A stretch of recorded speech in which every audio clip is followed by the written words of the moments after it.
Well, clearly a collision with a nuclear submarine in your backyard is a great concern for everybody, not just for the ESG. Especially as this submarine is allegedly provided with the latest equipment, detection devices, positioning, electronics, etc., etc. So, you wonder how can this happen with all that technology. Then also in the UK press, there's an article by our captain of the port, which actually has said that today, this morning, is an exclusion zone, and you can see it behind me,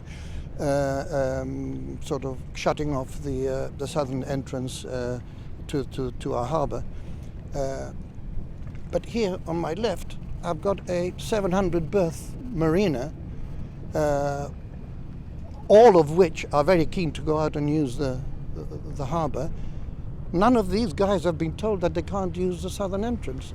The communication within the public and within is horrendous. And I think that's something that we should learn from this. This is a great concern, not just for the ESG, but for all the people that live here, that use our beaches, that use our waters. And firstly, we need to understand what's gone wrong. Do we have the right procedures that prevent this sort of thing from happening? We've got the latest VTS vessel monitoring and positioning system, and I'm sure that our team at Port Authority is well skilled to do it.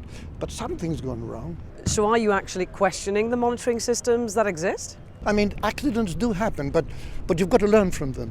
And what we have to know is to have a full report on firstly on the submarine issue, and secondly on the Vemaoil, because it affects the public, and therefore the public needs to know what went wrong and what assurances they have that it's not going to happen again.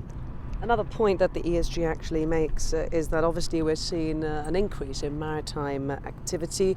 So do you think that this at the moment is not being managed as safely as possible?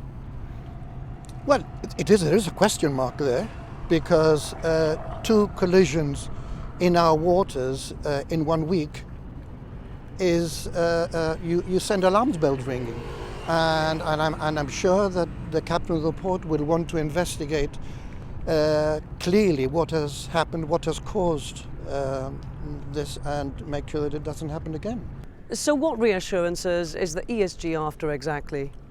Initially, a report on what has happened, and it's not just about pointing the finger, but it's about understanding a procedure that clearly hasn't worked, and what needs to be changed within that procedure so that the public is safeguarded for the future.